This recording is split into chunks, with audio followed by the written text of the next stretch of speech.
Hello dear, कैसे आप सब। तो डियर, सीटेट का जो है एग्ज़ाम 7 जुलाई को होगा, ठीक है। और सीटेट अगर आप सोशल साइंस की आपका सब्जेक्ट है तो क्लास 6, 7, 8 की जो बुक है ना, ये काफ़ी इंपॉर्टेंट है। जैसे कि आपको भी पता होगा कि क्लास 6, 7, 8 का एनसीईआरटी की बुक, उसमें से स्टेटमेंट बेस्ड क्वेश्चन आ रहे हैं, ठीक है। और यहाँ पे बच्चे जो है ना भारी मात्रा में जो है फेल कर रहे हैं, वो भी एक मार्क्स के लिए, 2 मार्क्स के लिए। जो हमारा पैरालॉजी का जो 65 मार्क्स का रहता है ना, उसमें हम लोग बहुत ही ईजिली जो है 62 मार्क्स ला सकते हैं।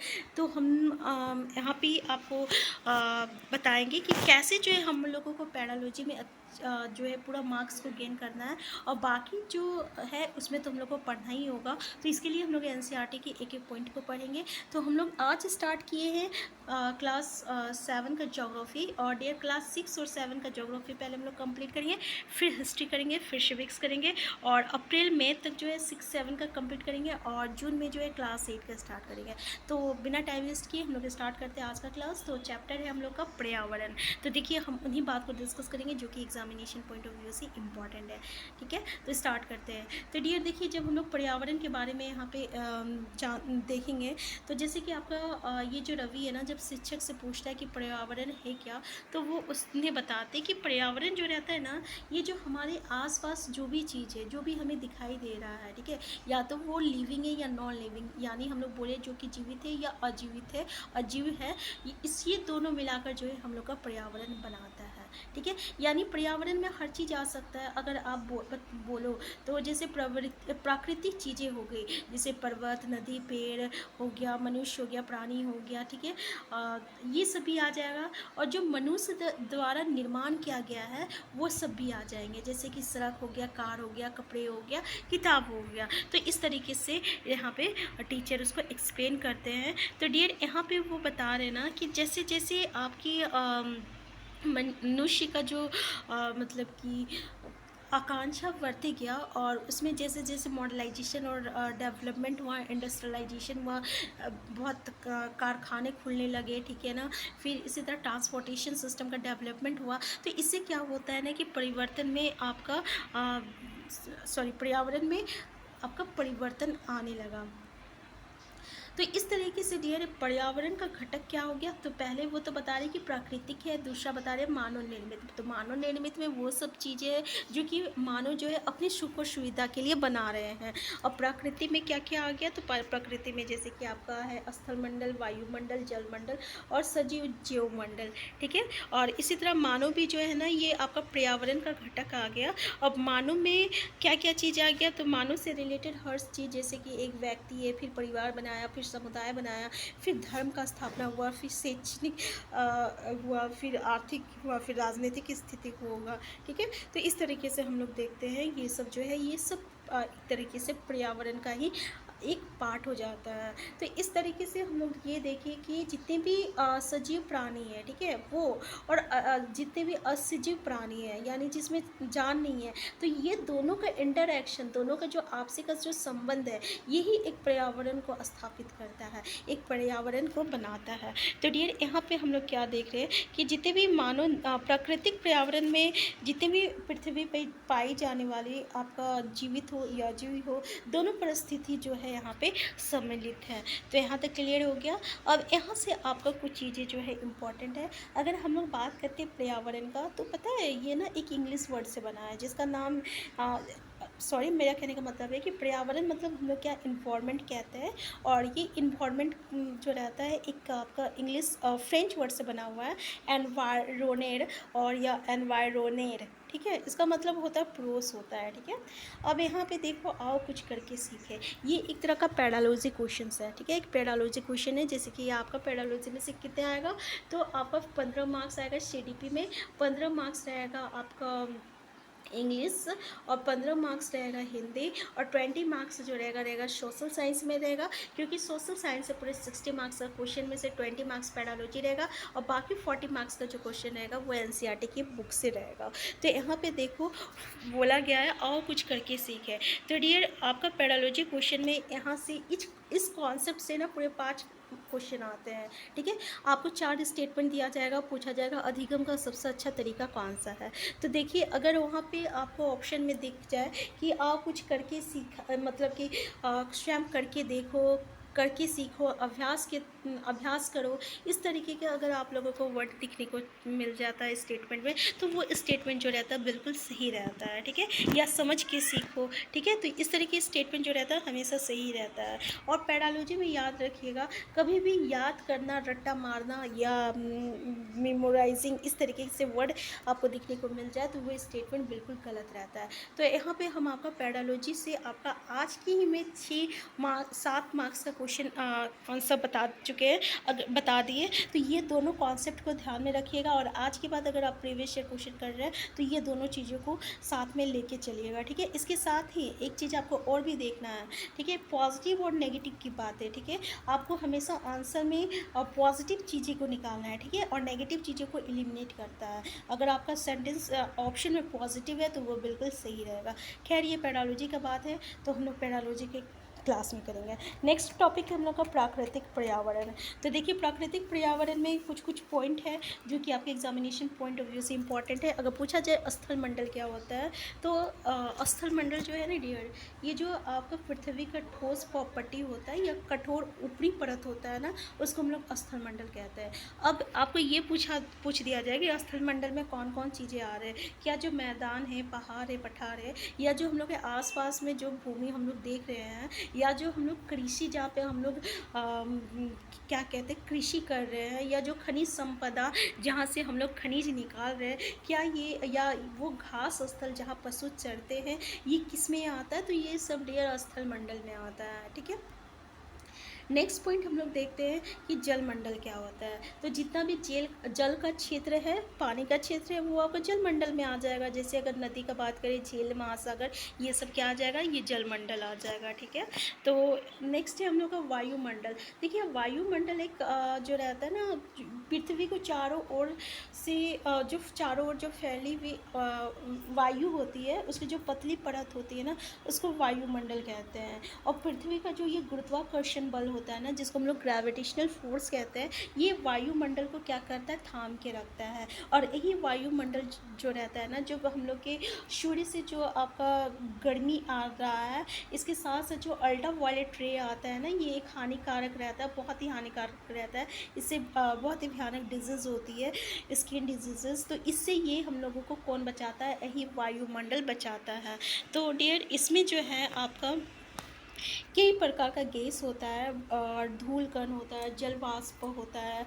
तो वायुमंडल में अगर किसी तरीके का परिवर्तन हो जाता है ना, तो मौसम और जलवायु में भी परिवर्तन हो जाता है। जैसे कि आपका जो है कार्बन डाइऑक्साइड जो रहता है बहुत बढ़ जाता है, तो क्या होता है, तो ग्रीन हाउस इफेक्ट होता है। ग्रीन हाउस इफेक्ट होता है तो क्या होता है, ग्लेशियर जो रहता है वो पिघलने लगता है। तो इस तरीके से हम लोग का मौसम और जलवायु में परिवर्तन हो जाता है। क्लियर है यहाँ तक। नेक्स्ट है आपका जीवमंडल। तो डियर जीवमंडल क्या होता है, तो जीवमंडल पता है क्या होता है, जीवमंडल में ना ये तीनों चीज़ आके मिल जाता है। मतलब अगर हम लोग बात करें स्थल मंडल, वायुमंडल और जल मंडल, तो ये तीनों मिला के हम लोग जीवमंडल बनाते हैं, जहाँ पे सजीव और निर्जीव दोनों प्राणी रहते हैं। क्लियर है जीवमंडल तक। नेक्स्ट हम लोग देखते हैं परितंत्र क्या होता है। तो डियर परितंत्र होता क्या है, ठीक है। यहाँ पे देखिए कुछ चीज़ें इंपॉर्टेंट है, इसलिए हम यहाँ पे आपको डिस्कस एक लाइन बता दे रहे हैं। जैसे कि रवि जो है, रवि की कक्षा में एक एनसीसी कैंप लगा था। उसमें जेसी जो है बहुत ही आश्चर्य से बोलती है कि कितना मूसलाधार वर्षा हो रही है, ठीक है। तो मुझे किसका याद आ रहा, केरल का याद आ रहा। इसका मतलब क्या हुआ कि केरल में बहुत ही पानी आता है, मूसलाधार बारिश कहाँ होता है, केरल में होता है। तो इसके साथ साथ क्या बोल रही है कि तुमको आके देखना चाहिए कि कैसे हरी भरी खेती और नारियल के बागानों में लगातार बारिश होती है। तो नारियल का बागान कहाँ ज़्यादा पाया जाता है, तो केरल में पाया जाता है, ठीक है। तो हम लोगों को यहाँ से 2 आंसर क्वेश्चन का पता चला कि केरल में वर्षा होती है और क्या वहाँ नारियल का पेड़ पाया जाता है। तभी जैसलमेर में रहने वाला एक हीरा नाम का लड़का आश्चर्य से कहता है कि हमारे यहाँ तो वर्षा होती ही नहीं है। इसका मतलब जैसलमेर में वर्षा नहीं होता है। लेकिन तुमको दूर दूर तक क्या मिलेगा, रेत नज़र आएगा और कीकर नज़र आएगा, ठीक है। लेकिन यहाँ पे क्या मिलता है, ऊँट मिलता है। तो ऊँट कहाँ पे मिलता है, रवि बोलता है, तो यहाँ पे कहाँ पे मिलता है ऊँट, तो जेसलर में ऊँट मिलता है, ठीक है, याद रखिएगा। तो डेढ़ यहाँ पे हीरा ने कहा ऊँट तो मिलेंगे ही जब तुम हमारे रेगिस्तान आओगे, यानी रेगिस्तान जब जाओगे तो वहाँ भी ऊँट मिलेगा, और इसके साथ साथ आपको सांप, छिपकली और कीट भी देखने को मिलेंगे, ठीक है। तो वहाँ पे वर्षा वाला जो बात हम लोग केरल के बारे में बोले और जैसलमेर के बारे में कि वहाँ वर्षा नहीं होती है, ये दोनों इम्पोर्टेंट है। तो यहाँ पे क्या होता है ना, रवि अब ये बात को सुन रहा था, वो बोलता हर जगह का हर जगह में क्या है तुम लोग का मतलब ये सोचता है कि विभिन्न स्थानों पर पाए जाने वाले जीव जंतु, वनस्पति एवं लोगों के रहन सहन कितने अलग होते हैं एक दूसरे से, ठीक है। जैसे कि अभी हम लोग देखें केरल में वर्षा बहुत हो रहा है, वहाँ पे नारियल का पेड़ हो रहा है, वैसे ही जैसलमेर की बात करें तो वहाँ वर्षा नहीं हो रही है, वहाँ पे ऊँट पाया जाता है, ठीक है। तो इस तरीके से यहाँ पे ये देखा जाता है कि जितने भी जीव यहाँ पे जितने भी चीज़ है ना, सब आपस में एक दूसरे से कनेक्टेड है, और सब पर्यावरण पे एक दूसरे पे जो है आश्रित है, ठीक है। कहने का मतलब ये है, तो जीवधारी का आपसी एवं आसपास का पर्यावरण के बीच का जो संबंध है ना, उसी को परितंत्र कहा गया है। उसको क्या कहा गया है, परितंत्र कहा गया है। तो अधिक वर्षा वाले वन, घास स्थल, रेगिस्तान, पर्वत, झील, नदी, महासागर यानी छोटे से ताल, यानी जितने भी चीज़ें हम लोग बोले यहाँ पे, ये सब क्या हो सकता है, आपका परितंत्र हो सकता है। यहाँ पे इम्पॉर्टेंट है, देख लीजिए कि 5 जून हम लोग किसको कहते, 5 जून कब मनाया, 5 जून को हम लोग क्या मनाते हैं, तो विश्व पर्यावरण दिवस मनाते हैं। तो विश्व पर्यावरण दिवस कब मनाते हैं, तो याद रखिएगा 5 जून को मनाते हैं। ये क्वेश्चन आपको बहुत पूछा जाता है, ठीक है। तो डियर यहाँ पे आपको समझ में आ गया होगा कि परितंत्र क्या है, ठीक है। नेक्स्ट हम लोग देखते हैं मानवीय पर्यावरण। देखिए मानवीय पर्यावरण में एक वस्तु विनिमय पद्धति का विकास हुआ। इसका मतलब क्या हुआ, देखिए जब प्रारंभिक में कि लोग उसमें क्या करते थे ना, जो प्रकृति से मिलता था ना, उसी से वो संतुष्ट रहते थे और उसी के अनुरूप वो अपना जीविका चलाते थे। लेकिन जैसे जैसे जीवन मतलब आगे बढ़ते गए लोग, तो यहाँ पे क्या हुआ ना, उसकी आवश्यकता बढ़ती गई, और जैसे जैसे आवश्यकता बढ़ती गई तो मानव जो है वो पर्यावरण का उपयोग करने लगे और उसमें परिवर्तन करने का नया नया तरीका सीखने लगे। तो इस तरीके से आपका पहिए का आविष्कार हुआ, अलग अलग चीज़ों का आविष्कार हुआ, उसी ठीक है। तो वस्तु विनिमय पद्धति का इससे विकास हुआ, तो इसमें यही बोल रहा है। अब देखिए यहाँ पे क्या है, क्या आप जानते हैं कि आप गर्मी में रसीला तरबूज और सर्दी में भुनी हुई मूंगफली खाना क्यों पसंद करते हैं? तो प्राकृतिक एवं मानवीय पर्यावरण के बीच सही संतुलन होना आवश्यक है। मानव को पर्यावरण के साथ समरसता से रहने एवं उसका उपयोग सीखना चाहिए। तो डियर यहाँ पे क्या बोल रहा है कि किस तरीके से मानव जो है पर्यावरण के साथ तालमेल कर रहा है, ठीक है, उसी के अनुसार जो है चल रहा है। जैसे गर्मी में हम लोग क्या तरबूज खाते हैं, खीरा खाते हैं, ठीक है, वही ठंडी में ये सब हम लोग को दिखने को नहीं मिलेगा। नेक्स्ट पॉइंट ये है कि रवि की कक्षा में मिजोरम की एक लड़की है नूरी, वो हमेशा वहाँ का हरियाली की बात करती है, बोलती है ना कि जब छुट्टी होगा तो हम लोग के यहाँ पे आके देखना, यहाँ पे कितना हरा भरा चीज़ रहता है, हरियाली ही हरियाली तुम लोग को देखने को मिलेगा। तो उसी में क्या हुआ, इसका बात सुनकर नूरी ने उससे आने वाली छुट्टियों में अपने घर मिजोरम आने को कहा। रवि एक मिनट, वो अक्सर अपने स्थान की हरियाली की बात करती रहती है। मिज़ोरम की बात हो रहा है यहाँ पे, ठीक है, कि मिज़ोरम में हरा भरा रहता है, तो ये हमेशा उसकी बातें कर रही है नूरी, और सबको बोल रही है कि कभी मेरे यहाँ आके देखो कि कितना हरा भरा रहता है, ठीक है। तो रवि की शिक्षक ने सभी बच्चों से कहा कि छुट्टियों में वे जिन स्थानों पर जाएंगे वहाँ के भू दृश्य, घरों एवं लोगों की क्रियाकलापों का चित्र बनाकर लाएंगे।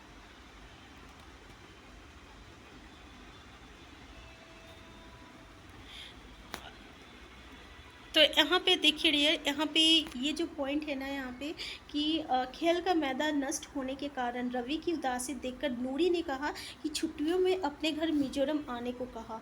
तो यहाँ पे क्या हो रहा है ना, ये बताने की कोशिश कर रहा है, जैसे जैसे मानव का जो आपका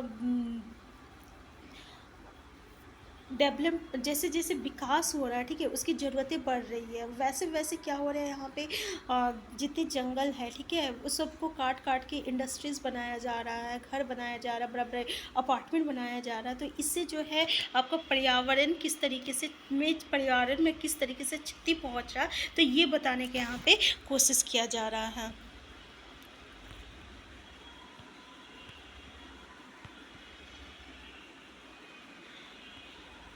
तो डियर यहाँ पे देख लीजिए, आओ कुछ करके सीखें। एक पेडालॉजी टर्म्स है, ठीक है, अपने पड़ोस के किसी बुजुर्ग व्यक्ति से बात करें और निम्न जानकारी प्राप्त करें। जब वो आपकी उम्र के थे तब उनके आसपास कैसे पेड़ थे, उस समय के घर के अंदर खेले जाने वाले खेल कौन से थे। तो यहाँ से आपको ये पॉइंट पता चल रहा है कि हम लोग घर के अंदर कैसे कैसे खेल खेलते थे, ठीक है। उस समय उनका पसंदीदा फल क्या था, गर्मी और सर्दी के मौसम वह कैसे बिताते थे।